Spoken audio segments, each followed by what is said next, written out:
नमस्ते प्रणाम। हम किरण शर्मा हम मंजू शर्मा अपना टीचर स्वागत कर छी। नमस्ते प्रणाम।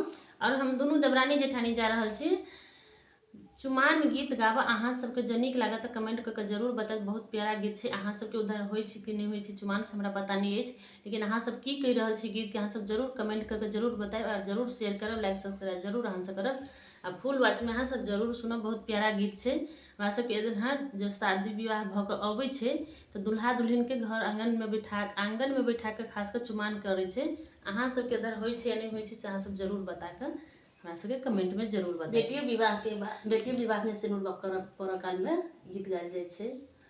बेटियों विवाह में गीत गबै छै और बेटा विवाह में सेहो गीत गबै छै। चुमान जखन होइ छै तखन जरूर गबै छै।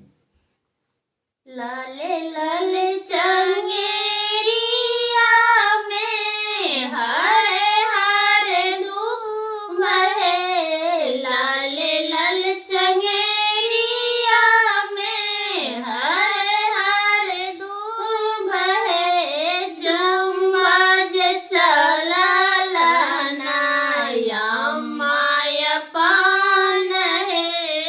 चुम्बा जे चला